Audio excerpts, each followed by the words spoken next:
What's up, y'all? Thanks so much for clicking on the video. My name is Leah, and let's recap and review Real Housewives of Atlanta. This is season 16, episode 9. Now, I'm gonna be honest, this was definitely a filler episode, but I will say this: Andy was not lying when he said Angela was a slow burn. Because in the beginning, I was liking Angela. Out of the two, the four newbies, Angela and Kelly were really winning me over, and they still are.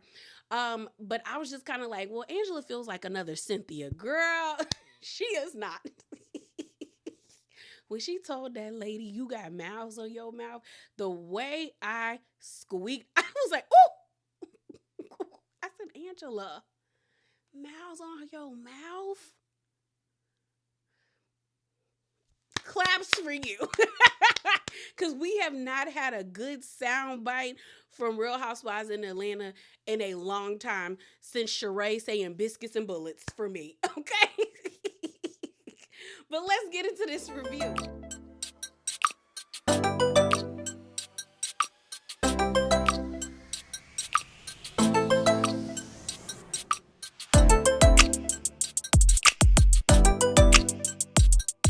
So y'all know sometimes before we get into the review, we get a little spicy, just a little bit.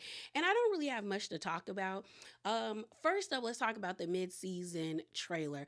I watched it twice. I'm gonna be honest, I wasn't impressed. I gave it, if it was a 1 out of 10, I gave it at least a 5. There were some things that I was like, oh, okay, that kind of piqued my interest, but overall, I wasn't really impressed. I also found out that supposedly they're only supposed to have 16 episodes this season, which at first I was like, wow, that's very that's a low number of episodes. But then I looked up Real Housewives of Miami's rebooted season, which would be season 4, and Real Housewives of New York, their rebooted season, which would be season 14, and they basically had the same variation, with New York having 14 episodes, with the last two episodes 13 and 14 being the reunion episodes. And then with Miami season 4, I think the last two episodes, which were episodes 15 and 16, were the reunion as well. So I was like, okay, this is supposed to be their rebooted season, so of course it's not going to be a lot. But then when you look at the season as a whole, we really don't have a lot to talk about, so they should only have a 2-part reunion, no 3, because if you think about it, you have the Portia versus Drew. Everybody's tired of that. Okay.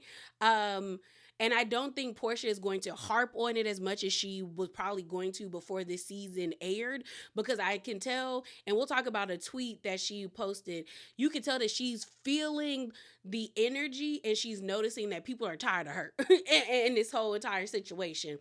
So then you also have, the breakdown between Portia and Shamia's relationship. We have the breakdown between Britt and Kelly, and then we have the Britt and Kenya situation, and then Angela versus Britt and Portia, and then possibly, I know it's supposed to be Angela versus Phaedra and Phaedra versus Drew. And if you think about that, that's not a lot that you can stretch out that into 3 reunion parts. Like, not in my opinion. So I was just like, okay, 16 episodes makes sense. I still don't get the purpose of bringing Phaedra. I really don't. I don't.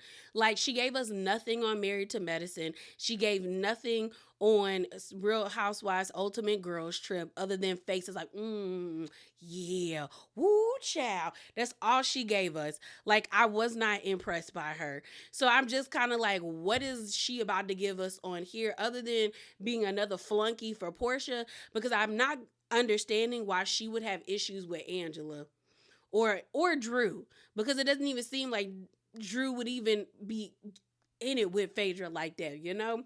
But that's my thoughts about the reunion, not the reunion, the mid-season trailer. So moving on, let's talk about Portia. So like I said, I don't believe when the reunion comes, Portia is going to really be giving it to Drew based off of the way that people are responding to her. So this was posted by TV Deets on Thursday, last Thursday, and it says this: Portia Williams comments on her hashtag RHOA edit. And a person by the name of Main Character said this on Twitter: I was so excited excited for you to return just to see you being so mean and dismissive. This is with love. So then Portia responded by saying, I'm with you on that. Too bad you're getting half of reality. Check out my YouTube, Portia for Real. It's in real time, love. And I have heard a lot of people say that Portia is way more likable on her YouTube channel than on the show. But I also am a person that believes that they can't edit what you don't give them. Like, you're coming off mean and dismissive because that's what you gave them. Now, are they leaving out context? Probably, and you can use your YouTube channel to give context, but that doesn't dismiss the fact that you are being dismissive and being mean-spirited. And I think Portia is starting to realize that nobody cares about her feelings when it comes to the whole Dennis and Drew situation based off of how you behaved with the whole Fallon and Simon situation. Like, maybe if that situation didn't happen, a lot of people would give you more grace about this situation with Drew and Dennis. But it's also given like, girl, you just want to control everything. And how dare you be this way when we've seen you be out of control for several seasons. And then on your actual like show, Portia Family Matters, girl, you carried so badly. They cut the season short, Portia. That should have told you to come back this season with a new attitude and a new energy. Read the room. Like your friend would say, read the room. I don't know why you didn't do that. Don't know why you didn't do that. So let's talk about the after show. Now, you can definitely tell that the girls are, changing their tune when it comes to the whole Portia making that comment about Charles and everything. Because now Kelly and Shamia are definitely like, yeah, she did say that. She did say that. So let me play that clip for you. I mean, she definitely said she would that woman's husband. Portia was just smiling like, I should Charles. And I'm like, that's my calling card. Because now, bitch, I know you people husband. Wow. I know you do it as a sport. And now you're going to bring my husband in it? I got to check you on that. I got to get on my clothes. And you heard her say that. I heard her say it, and 5 seconds later, my ass was down them stairs. Now you're gonna tell me that you heard me say Charles' name, but I hear you talking about me. Put on my pajamas. He was like, let's get dressed good. They thought they saw a ghost when I came down those stairs. Angela saying that lady F's people's husbands for sport. Portia don't want it with Angela. When I tell you Angela is going to match Portia's energy and they about the same height, I think Angela might be slightly taller than her. I think Angela might fight Portia for real, for real. I really do. And now I'm not saying that I stan anybody. This whole entire cast, I don't stan nobody. I may like a few of the girls, but none of these girls are in my categories as being one of my favorite housewives. Like I got a tier list. I got a category. None of them are in there. But I'm just looking at Angela and I'm looking at Portia like, girl, I don't think you want it with Angela because I feel like Angela's going to check you and she's going to stand in it. And it's the fact that now Kelly is like, no, she definitely said that. But I mean, Kelly was the same person that said in her confessional when they asked her about it, no, she said that. But then you got Shamia acting like she don't want to answer the question because they still like cool or whatever, or she still has love for Portia, which I'm not saying it's wrong that Shamia still loves her friend, but I'm like, Shamia, you made yourself look hypocritical and corny to me because a lot of people on Twitter were bringing up Marlo, and I was like, why is everyone bringing up Marlo? And then somebody reposted the Reality Blurb article where Shamia accused Marlo of basically the same thing that Portia did. And this is what it says, and I'll put the link in the description box below. But it says, RHOA Shamia Morton accuses Marlo Hampton of threatening to F her husband as Marlo fires back at Portia for calling her dangerous, bringing up her past acts of violence. And this is dated April the 14th, 2021. So if it wasn't funny when Marlo did it, Shamia, then it's not funny that Portia did it. Like, you look corny, you looked hypocritical. Just it is what it is, girl. And you should have just said it, like you should have just been like, you know what? My bad. And called it a day. So then the last thing we're going to talk about, well, no. Shouts out to Angela. She did have a birthday. She said now she's 44. The people do not believe Angela is 44. I'm going to be honest, I don't believe Angela's 44. At the most, I feel like Angela is a smooth like 48.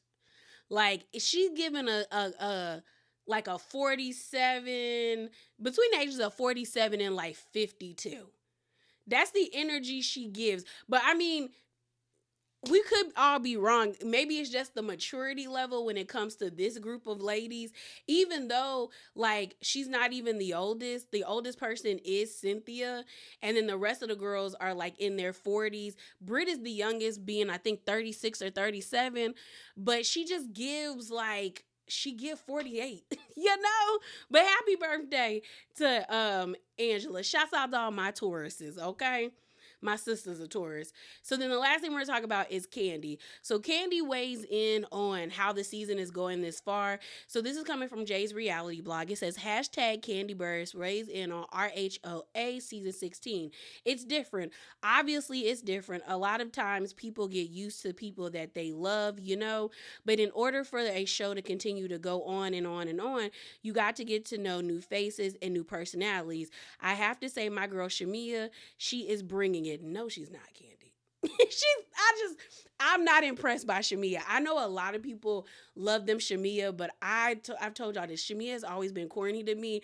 I'm not impressed. Like, I'm glad that she's on the show because, like Candy says, we need new faces. We need new personalities. Maybe she'll grow on me during season 17. But as it states now, she not my cup of tea. Okay? But let's get into this review. Let's get into this review. Okay, so like I said in the intro, this was definitely a filler until we got to the Bailey cue. And honestly, until we got to the exchange between Angela and Britt. Because everything else, I was like, okay, we getting there. But let's talk about it. So the episode opens up and pretty much they rehash what happened in Nashville. We see, you know, the argument that happened between Angela and Portia at the dinner table. We also see Portia and the few of the ladies minus Angela and Drew by the pool. Now, this is where I got confused with Cynthia because at first I thought Cynthia was there throughout the whole entire night when the girls were turning up. But later on, we find out that Cynthia went to bed probably around 12 or 1 o'clock, and the girls were still out by the pool in Nashville till like almost 5 a.m. So we see Cynthia having 3 different conversations because she trying to get the tea on what went down because she could tell things had shifted, okay, after the night of fun that Portia and the other ladies had after she went to bed. So you see her meet up with Shamia and Kelly at a restaurant. We then see her actually go to Angela's house and meet up with her. And then we also see her meet up with Portia, and it looks like she was at like a pickleball court. So first, you have her sitting down with Shamia and Kelly, and they're like, girl, we had such a fun time, girl, a fun time, you know, like it was so much fun. We stayed up to almost 5 o'clock in the morning. And then we also see her go talk to Angela because it switches to Angela. And Angela was like, well, I'm hearing my name and the girls are talking. And then I hear somebody call me Big Bird. So then Cynthia's like, what? And so then we get back to Shamia and Kelly and Cynthia. And Shamia basically says, I think Kelly was like, yeah, things kind of got shady after the night. Like, you know, it got messy. So then Shamia ends up saying that Britt said that, you know, Charles cheated on Angela and had an outside baby. All right. But it was interesting that they didn't show Shamia sharing what Britt said that she said, because Britt said in the last episode that Shamia said that Charles got like girlfriends, like he's been known to be seen with different women, you know, all up and through Atlanta. So I was like, all of y'all was talking trash. So then Cynthia said, girl, what? Seriously? And so she said, and so Cynthia's like, okay, that's messy. But then Kelly is like, but there's like a part 2 to the story. So Cynthia said, girl, now what else is there to talk about? So then it switches to Angela saying, girl, and then I hear I should have bleeped, you know, should have F Charles. And Cynthia said, girl, what? All Cynthia could do was just hang her head down like, Jesus. Okay. And Angela was like, so I heard my name, I heard my husband's name, so I promptly put on my pajamas and I stomped my way down them steps to go see what was going on. So then they actually show again Angela confronting Portia and the other ladies, and if you look, you don't see Cynthia. So Portia is like, you came downstairs to tell me you heard me say Charles' name, and you see how quick Portia got out of Dodge. I was like, either 1, you were scary, or 2, that was your way of being dismissive towards her. But honestly, girl, you were wrong. You were wrong, Portia. And yeah, she heard her name. She heard y'all talking about her. Like, if anything, if you were so bold and so bad, you should have just stood in it and been like, yeah, I said your name. Yeah, I spoke about your husband. I was pissed that you brought Drew to this trip. Like, I don't care about production prompting you to do it or whatever. You shouldn't have brought her. So I brought up your husband's name, and yeah, I said I'd do it. What we gonna do now? Like, if you was really that girl, I would respect it if you could sit there and stand in it. But you wrapped that towel around you real quick and you shimmied up them steps, okay? So we then see Cynthia talk to Portia, and she was like, so you said something about having sex with Charles. And Portia was like, I don't actually remember what I said. So then Cynthia's like, are you blaming it on the Hennessy? And she said, girl, no, because Hennessy came and saved the day because I was about to go off on everybody. I was about to blow it up. I said, girl. And then Portia was like, I would never do anything with anybody's husband. I said, you wouldn't? You wouldn't? And honestly, y'all, we can push past the Simon of it all. Girl, the way she got with Cordell is questionable as well. Let's be honest. Let's be honest. If you read that book and you seen the threads that people have on like Reddit and Lipstick Alley about Portia and her dealings with the men that she have brought on this show, girl, the way you got with your first husband was questionable. Okay? So then Portia said, look, I would never like bleep anybody's husband. I would never do that. So then we get back to Shamia and Kelly, and pretty much Shamia lets it be known that like she gave she gave Angela like a couple of days, and then she texted her to check up on her. Angela ends up sending Shamia like a 12-page letter cussing her out basically. Then go end it with be blessed. That's how you know she was hot. Anytime I've gotten irritated with somebody, I either say, have the day that you deserve, or I say, be blessed, girl. Get out of my face. So she was like, so Angela basically said, this is a fake sisterhood. Y'all disrespected me. Y'all disrespected my husband. Like, I don't really have it to do for you, but I know that our values and our views don't align. So it is what it is. Stay blessed. I said, And Kelly's face was like, okay. So then Cynthia in her confessional was like, ain't nothing open after midnight other than J.O. legs in the ER. And I mean, she got a point. I always make sure if I go out with my friends, we in the house by 4 o'clock. By 4 a.m. Because I think that's like the witching hour. I don't know. I just know a lot of bad things be happening at 4 a.m. I don't. So by the time it hit 3, I make sure I'm in the house. When I'm out with my friends, I was like, y'all, it's 4:30, it's 3:30. Everybody get in the car. We're going to the house. We're going home. Okay.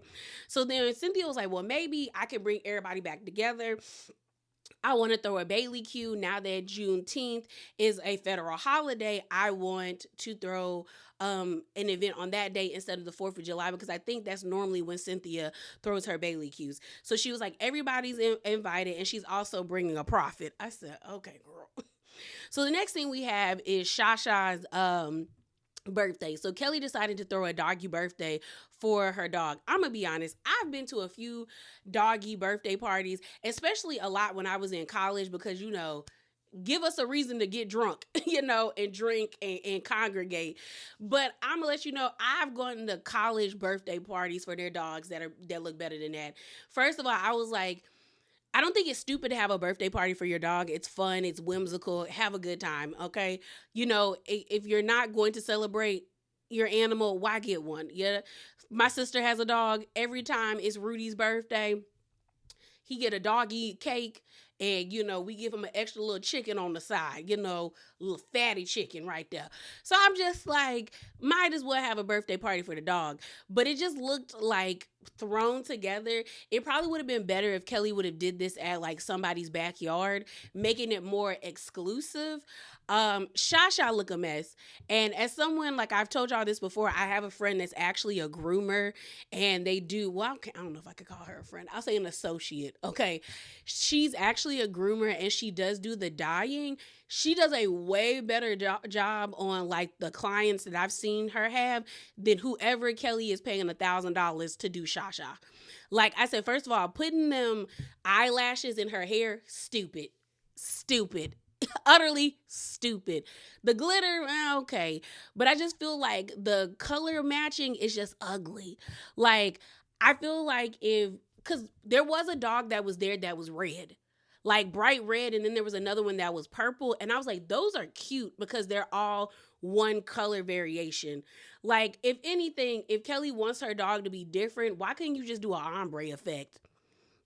Like Shasha's head could be pink and purple, and then her back, instead of the cheetah and the leopard print with the jewels and all that stuff, just let it be an ombre color because the dog look a mess. We just got to call a thing a thing.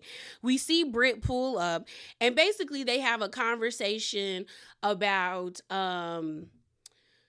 what happened down in, Nashville, how Cynthia's throwing a Bailey Q and she's bringing a profit, and how they're hoping it brings the group together.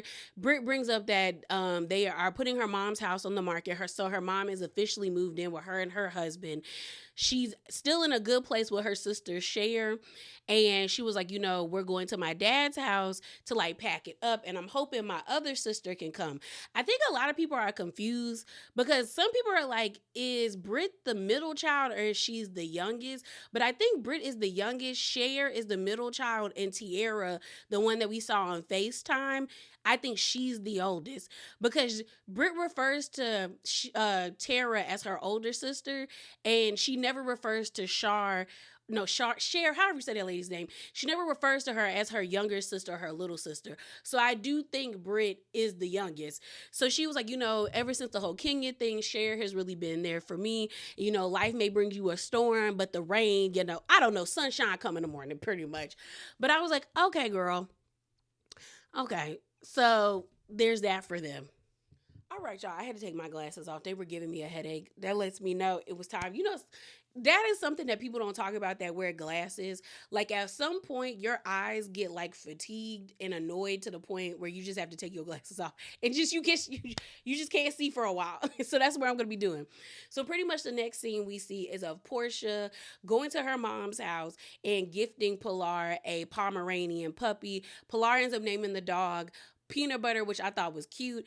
I know I want a blonde dachshund and a merle dachshund. I want to name the blonde one Lemonade or Sweet Tea. Lemonade if it's a boy, Sweet Tea if it is a girl. And then I want a merle dachshund as well, and I want to name it Pork Chop, based off of Doug, which was one of my favorite shows growing up, and Pork Chop. And if it's a girl, I'm going to name it Choppy. Now, Choppy is like a play on words for one of my favorite anime characters, Chopper, but I feel like Choppy sounds more girlish. So I just thought the name was cute. We then see Lauren and Diane and Portia go to the kitchen, and Lauren ends up asking Portia, so how is court and everything? And she's like, court's going okay for the most part. She was like, they instated the prenup, so we should be getting a divorce here soon, and we know they're not divorced yet. So then she talks about her Nashville trip, and Lauren is like, so how did Nashville go? And Portia is just like, it was fun and everything until I got a phone call letting me know that Dennis filmed with Drew. And so Lauren is like, wow. And then Diane is like, Dennis, I can't keep defending you. I was like, shut up, Diane. And so Portia was just like, it really pissed me off. And she was just like, why are you making me deal with this? And so Diane is like, well, how do you navigate this situation with Dennis now that you know this information? And Portia ends up saying, we're cordial, but we're not friends like we used to be. So then Portia ends up saying she was like, just for once, I wanted him to choose me and Pilar. And I'm like, when has Dennis never not choose Pilar and you? Because I feel like there's been several times where Dennis could have crashed out on Portia and it would have been warranted, and I think everybody would have understand. The first time is when you had that man at Mother's Day with Simon letting it be known this your new man. The second time is you jumping into a marriage with a man that you hardly even know and you had your child around him. The third time is when y'all went to Mexico and your family violated him by jumping him and you wanted him to be locked up in a Mexican prison. I'm not saying that Dennis is some saint because he was totally out of line and just downright disgusting and disrespectful to cheat on Portia while she was pregnant and after she had Pilar. Like, postpartum is a real thing for a lot of women, okay? And so he was messed up for that. But subsequently after that, we've never seen Dennis outright just disrespect Portia. And I'm just like, even when it seems like Dennis has an attitude with Portia, he still keeps it cute to a certain extent because I do think to a certain point he does respect her as his baby mama.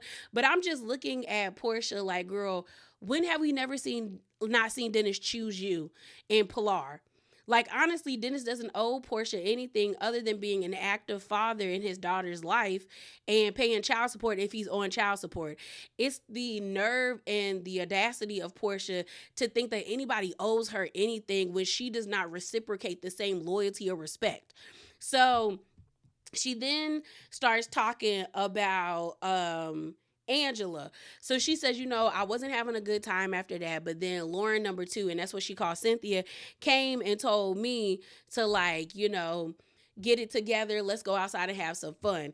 Portia was just like, I got tired of worrying about Dennis trying to backdoor a housewife and trying to do all of this stuff. And, having Cynthia come and talk to me was wonderful because it got me out of my funk. And I went outside to go dance and party with the girls.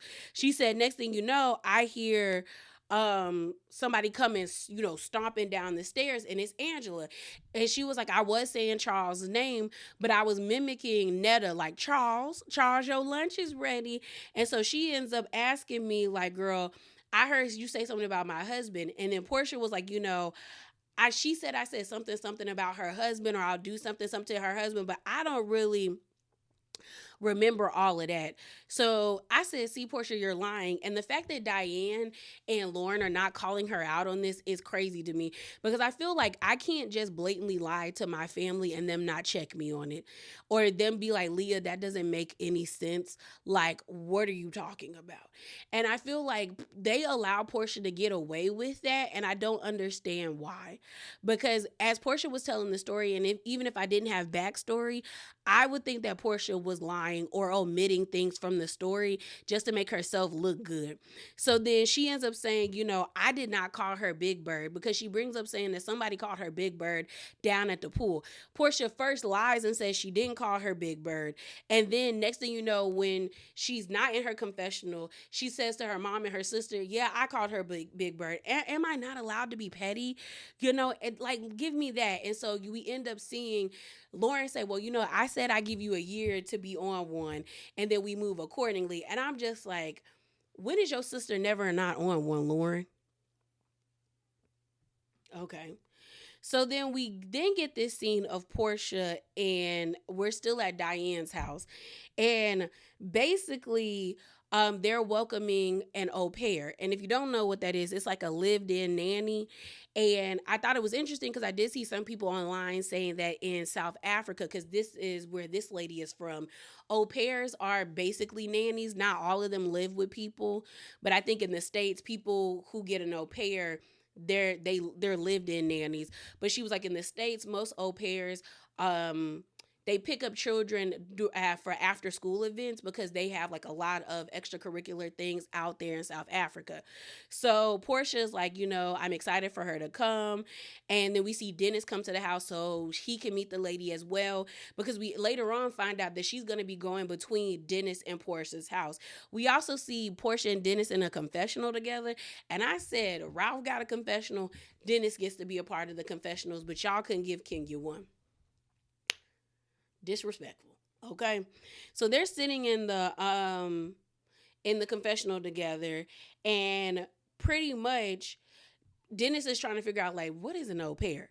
And so Portia explains to him what it is, and she basically like she's gonna come live at the house with us. And he was like, oh, okay. So we meet the girl. Her name is Phoebe. She seems really sweet. We find out that she has two other friends that live in Atlanta that are also au pairs, and it seems like Pilar really took a liking to her. She was giving her pictures that she drew, and I'm gonna be honest, I don't know why Portia would need an au pair because it don't seem like Portia does much. And what I mean by that is like we know Portia does Pamper by Portia, Go Naked Hair, and she does the Ricky Smiley morning show with like Dish Nation, but that only runs from I think like 5 a.m. to possibly 8 o'clock, maybe 9 a.m. because that's like the morning traffic and all of that stuff. And I'm just like, after that, it seems like Portia don't got much going on. But then I thought about it. I was wondering if the au pair was already supposed to be there because of like Simon and Portia still being legally married, and maybe that was something that they already like agreed upon, and since they can't go back on not having the lady, she's just gonna continue with the process, because au pairs are basically contracted nannies. Like they have a contract, and I bet you she's getting paid pretty decently. And if Portia would have terminated her contract with her, maybe she had a buyout fee or something, because if she's moving from South Africa or somewhere in the States to Georgia, then she definitely probably has a contract labeling all the things that she requires. So she seems sweet. Phoebe seems nice. We then see a conversation happen with Portia and Dennis, where she basically says that she could start World War III with Dennis, but she's not going to do that. She was like, me and Dennis need to have a friendship for Pilar. And so then Portia ends up lying on Drew and Dennis, basically saying that Dennis slept with Drew. And she tries to like read a text message that happened between Dennis and Drew. But even Dennis looked at her and was like, you taking all of this out of context and you're misconstruing what I was saying. And even when Portia was reading the text message, it didn't make any sense. And I knew Portia was lying because if anything, because this is a storyline, they would have put the text messages on screen for us to read them. And the fact that they didn't do that, Portia was lying. Or Dennis didn't give the okay, or Drew didn't give the okay that they showed the text messages. But I was like, Portia, you're lying. He's not sleeping with her. It ain't that deep. So then Dennis was like, because you feeling uncomfortable, I've already decided not to continue working with Drew. Like, she's no longer signed to me. Just because but I don't even think Drew was ever signed to Dennis. We just found out that she's signed to a new record label. So I was like, this doesn't make any sense. It doesn't make any sense, and it just shows Portia's insecurities. And I'm not even saying insecurities in the sense like she wants Dennis. Her insecurities of not being able to control the situation and make people bend the knee to her will. Because I'm like, there's nothing about this situation where you need to lie. Like, here's the thing.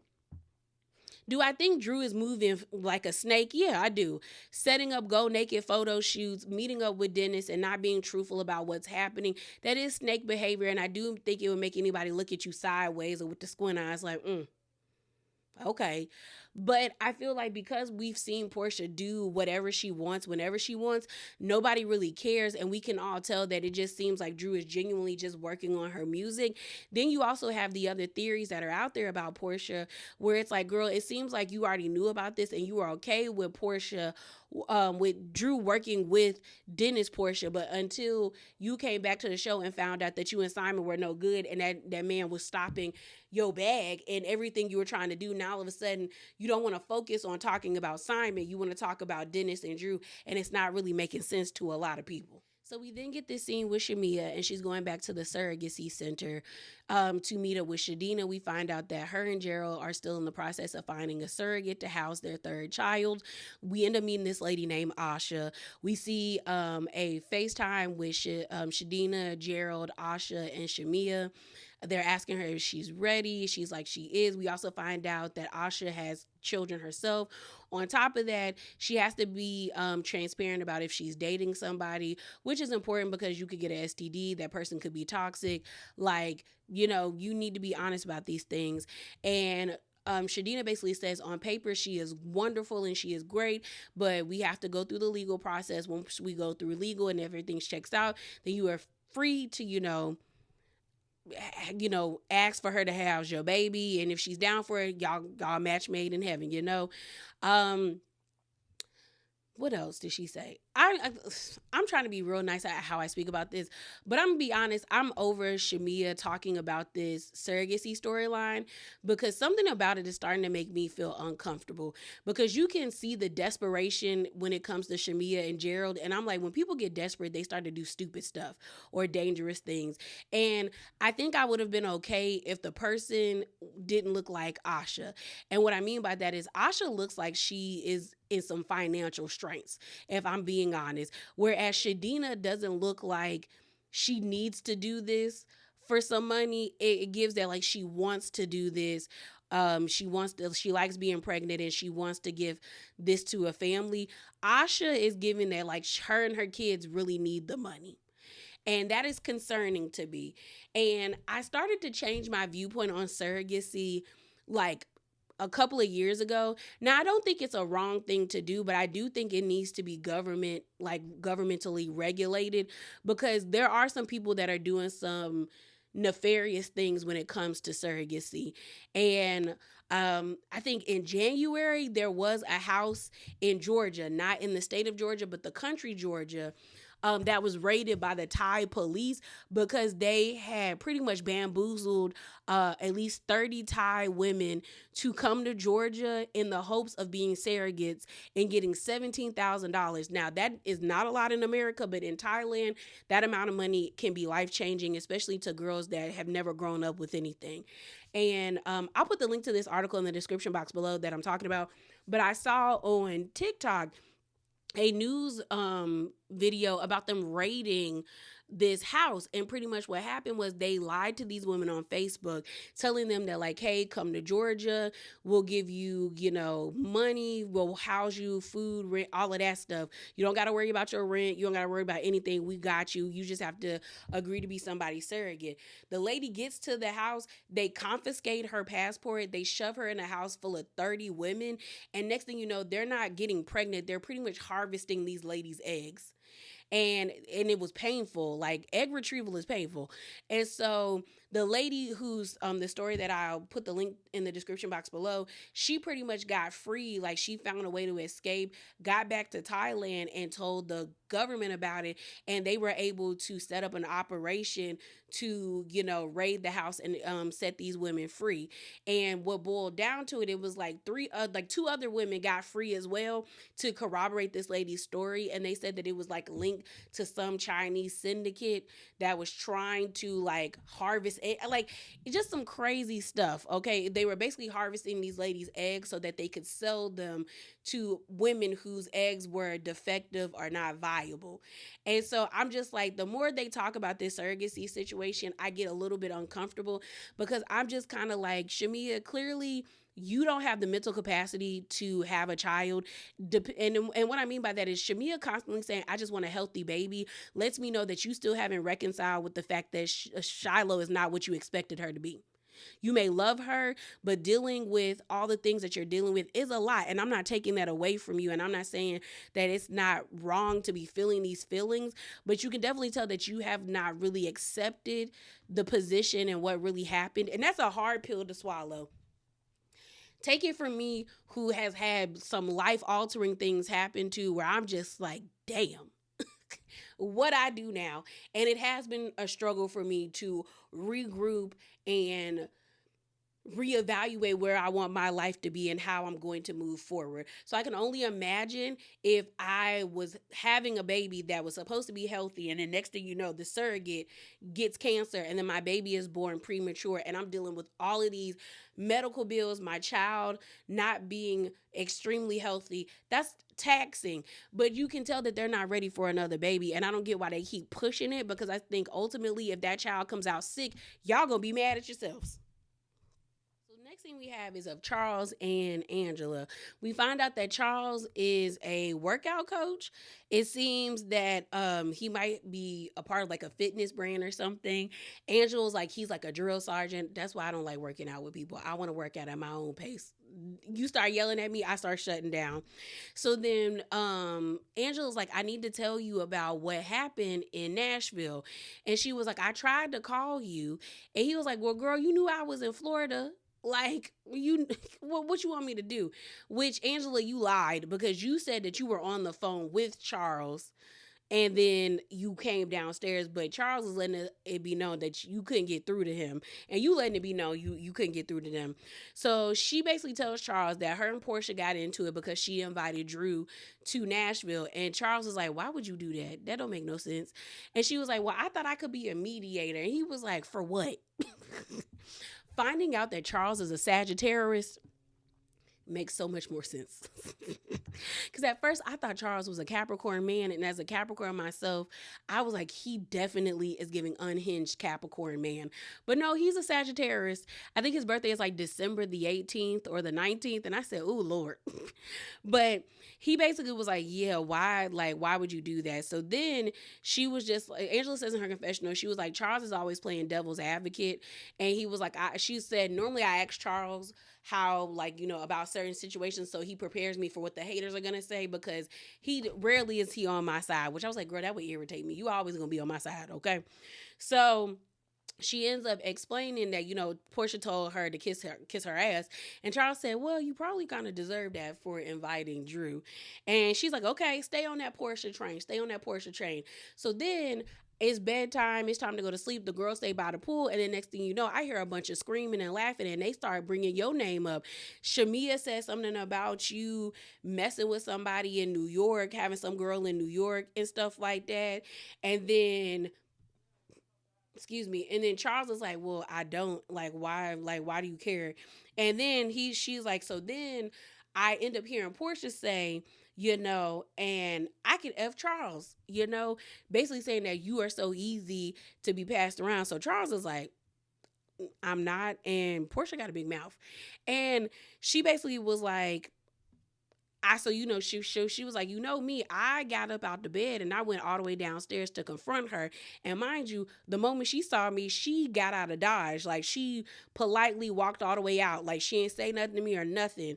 So then Angela was like, I was ready to go to war. Like, and Charles said, "Ooh, girl."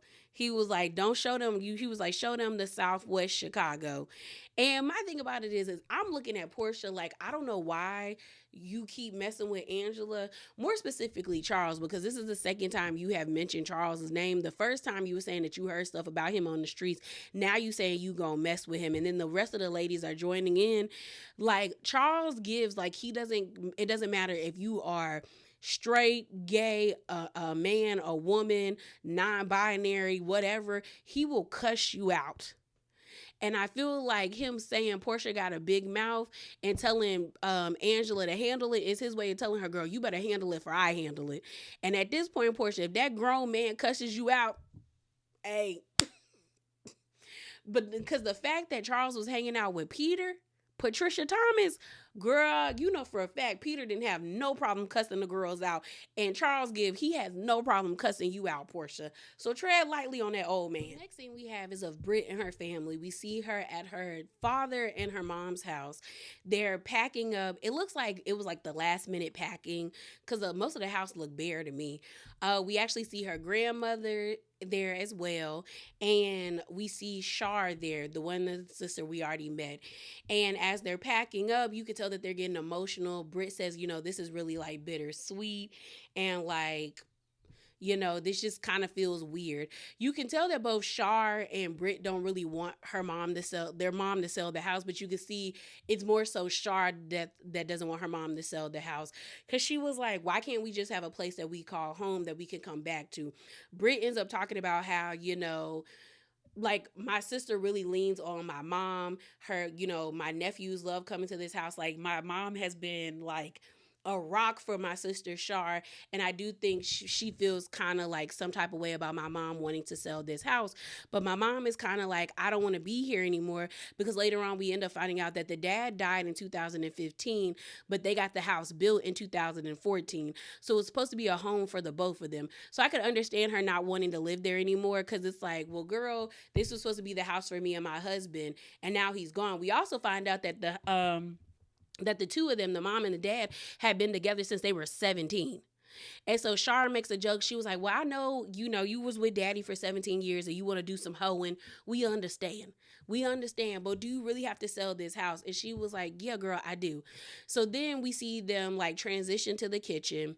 And as they're in there, Shar's like, y'all got any alcohol? And the mom is like, girl, I don't drink. And she was like, when have you not drank? And the mom is like, well, if you would come over here more, you would know. And I said, ooh, okay.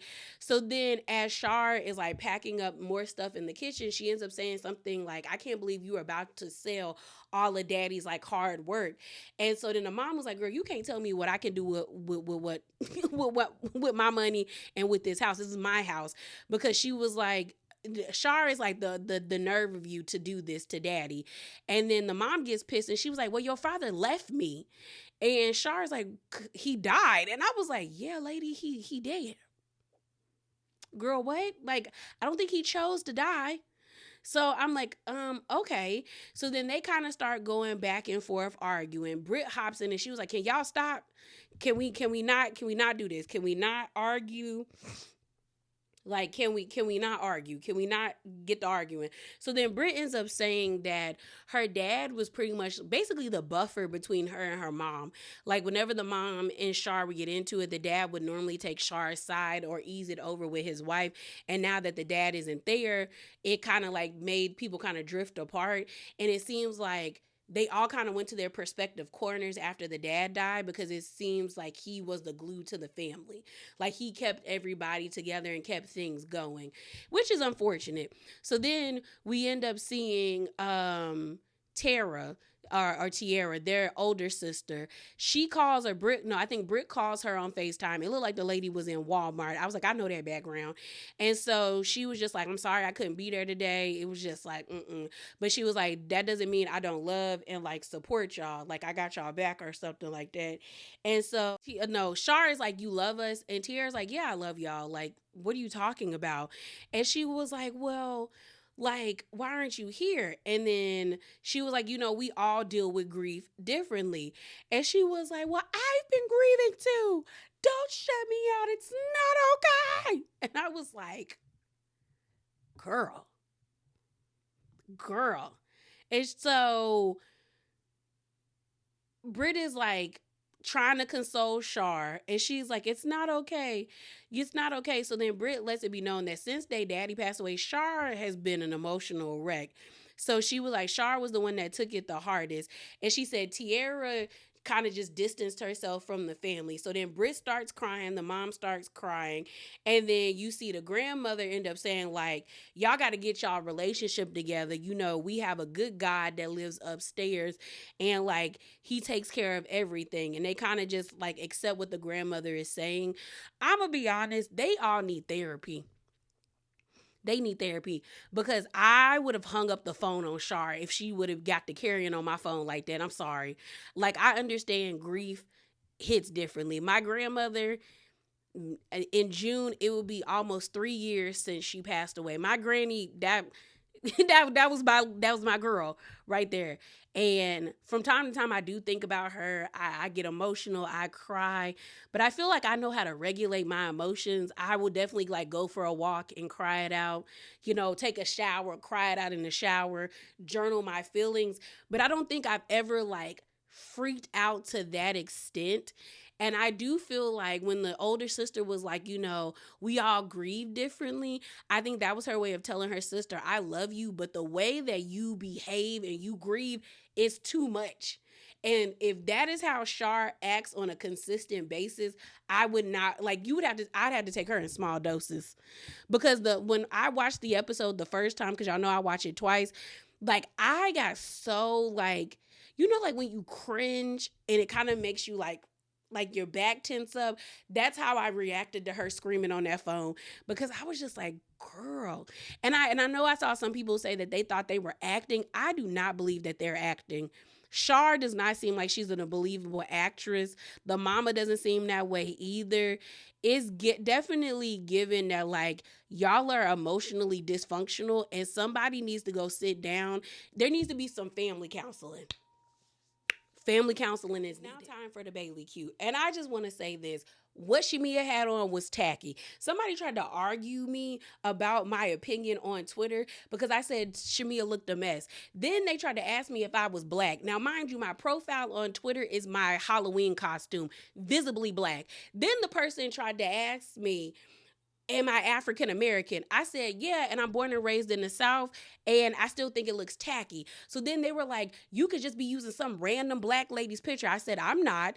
And I said, sir or madam, I don't care, like, whoever you are, I'm not about to sit here and argue with a profile picture of Megan Thee Stallion because you're mad about my opinion. That's something you deal with. Be blessed. Let me tell you something. It made no sense for Shamia to have on a dashiki, like, garb with the grills in her mouth. Clearly, she couldn't talk with them in her mouth. And then the gold necklace. I was like, it looks like a costume. And I'm not saying dashiki patterns aren't like a part of black culture. I'm born and raised in the South. I've been going to Baptist churches all my life. It's real quick for somebody to put on a dashiki to go to church. I've seen it, okay? But the issue I have with this is like it felt like a costume.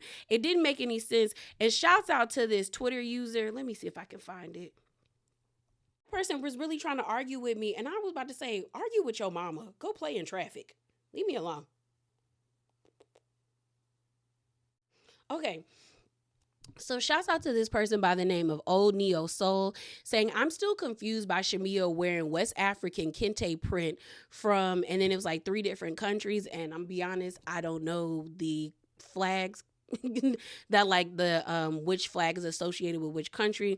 She said because her husband is Kenyan, who is East African, from for a Juneteenth event celebrating the emancipation of the last enslaved African Americans in Texas. I'm not on any diaspora war mess. It just didn't make sense. And that's what I was saying. It looked tacky and it didn't make sense. And then she had grills in her mouth. And somebody really tried to argue me if I was black. And again, I'm telling y'all, let me tell you something. Don't ever ask anybody if they're black if you are not willing to post a profile picture of yourself. Like, I can't stand when people want to press people about their identity and bitch, you don't even have the balls enough to put an actual profile picture of yourself up. Like, don't ask me nothing. Shut up. Now, that's the thing. Now, there's a few people on Twitter that I follow, but I know they are black based off of me being in Twitter spaces with them and listening to them talk. So it's just, and black people have a sound. Okay? So I was just like, yeah, shut up.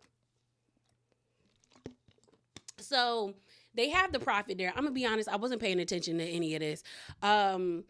Drew and Kelly said on the after show that they did feel something when they spoke to the lady, that she was spot on about certain things. But honestly, I didn't care. The only people that I feel like have been vindicated as being actual prophetesses or seers into the future has been that redheaded lady that told Kyle on season 1 that her and Mauricio were going to get a divorce because he could not emotionally fulfill her after her children left the house. Came to pass. Very true. That one man in Africa who was looking at the seashells that was telling the ladies their futures, most of them have came true. Told Candy she was going to get married, told Nene about herself and some other stuff. So most of that was pretty true. And then I always remember that one lady that had the head wrap. Everyone always uses her as a meme.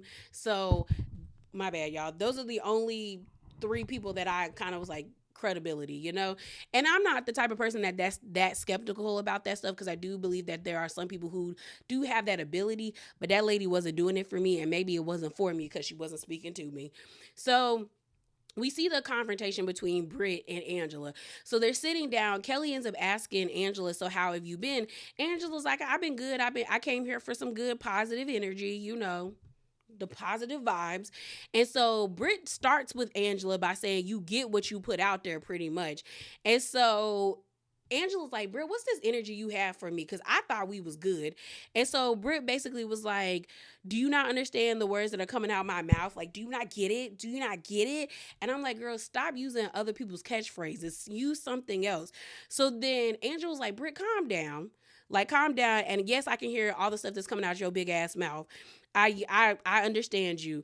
So then Next thing you know, Britt ends up telling Angela, maybe you need to use that mouth of yours to like reignite the passion in your marriage. Pretty much because that's what the prophet told Angela, that there needs to be more sexy fun time between her and Charles to keep the passion alive. And Angela is like, girl, I use my mouth often, and I know you use yours often. Look at the stretch marks around your mouth. When I tell you, the way Shamia was like, I don't know why they keep bothering Angela, especially Britt, because my thing about it with Britt is like, girl, we can clearly tell that you're not quick, you're not witty enough. And I'm like, you keep messing with Angela. She packed you up at the peace brunch, and she packed you up right here very effortlessly. This is why I'm pissed off at Kenya, because all Kenya had to do is what Angela is doing. Because you can tell that she's not fast, because Britt's go-to is getting aggressive with somebody when she's not winning an argument or when she doesn't know what to say. Because she was like, stretch marks, stretch marks. So then you see Britt stand up, show me where are the stretch marks? Where are the stretch marks? So then Angela was like, I see the stretch marks. We know you got mouths on your mouth. I said, then she called Britt a whore. I said, Angela, stop. Because she was like, I'm married, and I know, Britt, we know you're married, and you're a whore. I said, Angela, get off the gas. Get your foot off the, I said, slow down. So Drew was not over there when everything was taking place, because she was like, girl, this is supposed to be a peaceful day. We're supposed to be honoring the ancestors. I'm not about to argue with them. So now Britt is angry, and she was like, you need to revisit your marriage. You need to worry about that outside baby that's happening. So then Kelly chimes in saying, yeah, what about that outside baby? And I'm like, Kelly, shut up. Like, I like you, Kelly. I like you, okay? You and Angela are the two newbies that have really grown on me, and I think y'all are great additions to Real Housewives of Atlanta. But Kelly has the spirit of Shamia on her, where it's like, girl, this doesn't involve you. Why are you trying to add your 2 cents? Unless Angela says something slick to you and that was your comeback, that's one thing. But it looks like Britt is fine by herself. So then Angela's like, what baby? If you gonna say my husband has a baby, where the proof at? Where's the proof that there's a baby? Like, what we doing? Like, where's the receipts? So then you see Shamia in her confessional being like, well, if my husband came home with a another baby, I would just be raising the baby as our own, because, we want another baby. I said, see the desperation. So then Cynthia gets up like, no. And she starts ringing this cowbell to get the girls to calm down. So then Drew finally comes over there to like check up on Angela, which I thought was kind of lame, because I'm like, clearly you see it's like 2 against 1. You could have got up and sat beside Angela just to like give her the reassurance that you're like there for her. Then wait till the end of the argument and be like, you okay? Girl, get out my face. So we then see the girls eating food. They play like some Juneteenth games. They give us the flashback when Portia said the Underground Railroad comment, well, we know it's not electric like our trains. I said, girl. So then Cynthia ends up wanting to have Angela and Portia actually work out their issues. What I took from this is Portia finally had to cop to what she said. She basically is like apologizing, not for what she said, but the fact that Angela heard what she said, because it wasn't meant for Angela to hear. But I'm like, you had Angela stay in the room that was right next to the pool where y'all was being obnoxiously loud and shaking ass. You didn't think she was going to hear you? And so then Angela apologizes, but she does the and some people hate that, about inviting Drew, and they kind of move past it and hug each other and move forward. We then see Shamia come in and have a conversation with Angela. And Angela's really disappointed in Shamia, because she's like, girl, you're married and you should have checked your friend. Shamia ends up feeling like pretty much like, you can't really hold my feet to the fire. Like, I laugh at everything. I laughed at my uncle's funeral because he was dressed like a pastor and he never set 1 foot into the church. I said, Shamia, what does this have to do with anything? And she was like, I don't want to justify what she said, but it was funny. And I'm like, again, Shamia, you're the same person that Marlo said she would fuck Gerald and you got angry.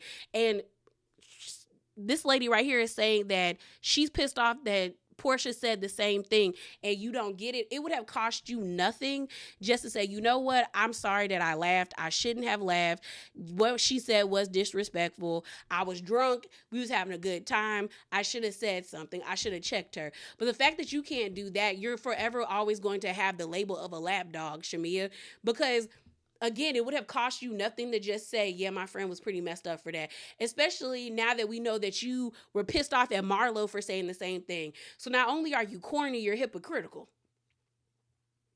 So also, while I was recording, setting up for this, I saw that Shamia had something to say on, I think, the neighborhood talk, and it was caught by the RHOA talk, and it says, "What's up, y'all? Editor Leah here."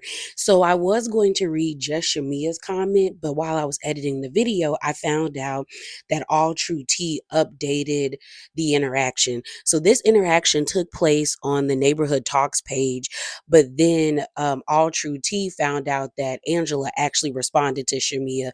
So I wanted to read both comments. So Shamia said this: "Damned if I do, damned if I don't. I have learned the hard way that I need to mind my business.